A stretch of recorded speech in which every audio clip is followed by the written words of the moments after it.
We don't know much about what are the changes from climate change in the long term on the labor market, and there's not so many new policies and regulations. So in the absence of clear guidance at the national level, what do you think the local level can do to speed up transition and also to seize opportunities from climate change? Yeah, well, of course, at the local level is where everything happens, and the local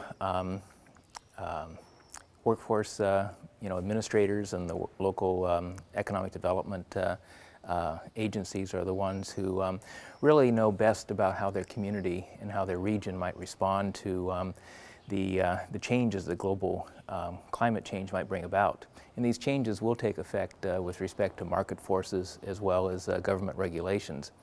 We know what government regulations have done in the past with respect to, let's say, in the U.S. when they raised the energy efficiency standards for automobiles and how that affected certain car producers. And these car producers are in certain locations in the country. So it was these locations that had to really find ways to adjust to these changes. And I think climate change will have the same effect, but in the long run. Are you saying there are some challenges that are emerging, particularly at the local level, right, that we don't see at the national level necessarily? That's right, because at the national level, in most cases, the economy is much more diversified. At the national level, you'll have high efficiency car production along with the lower efficiency car production, or you'll have some other types of green economy types of activities, and in other places you won't. And so the national level won't feel it as much because they do have that resiliency because of diversification. And there's some balancing out, I suppose. Exactly. But at the local level, they're much more concentrated in a particular type of activity, like coal mining would be an extreme example. And as I mentioned, car production, another one.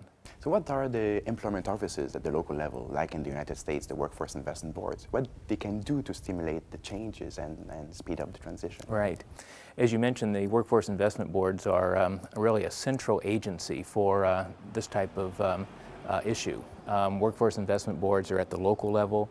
They their board is made up of business people in the community. They understand the needs of businesses. They're communicating with businesses.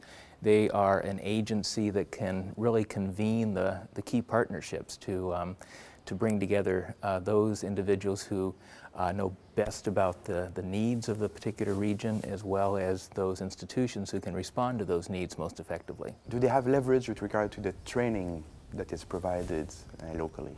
Well, they are really the go-to organization for training for workers in the area.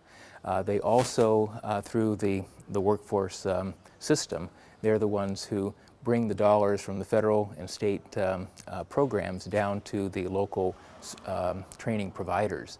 And so they really do have a very unique position to first understand the type of training that's needed and also to really facilitate the implementation of that training.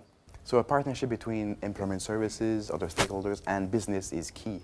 Oh, yeah, very, very key, because this is uncharted territory. We don't really have any, well, we do have some experience, but this is going to be a new experience for many regions. And so the best, possible, response to this is really bringing those key institutions, those key individuals, companies together and work on it as a partnership.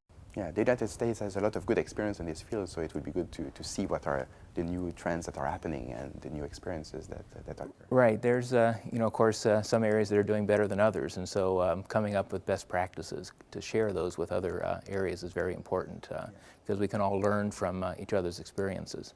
You've been involved in the activities of the LEED program of the OECD for many years now, so what do you think we can contribute with in this context? Well, a lot. The LEED program is really, in my mind, the program that focuses on regional issues. So many other international organizations are still at the national or international level, but as I mentioned at the beginning, it's at the local level where all these things really take place. And the LEED offers the expertise, it offers the ability to share those best practices among a variety of regions. And so it's a key organization in really providing the understanding about how we might move forward in response to many issues, and global climate change is just one of them. It's very complex, and we can't replicate a model from one country to another one because the context is different. Right. What is challenging is to identify the right method and instruments that then can be used in another context. Exactly, right. And the LEED program also offers that communication not only across regions, but also from the local regions up to the national and international organizations, because of the ability to really communicate the issues that from the point of view of the region to the national level, and then bring the national regulations, whatever else legislation that might come about, be able to interpret those for the regions for them to understand how that might affect their particular situation. Thank you, Randall. Thank you, my pleasure.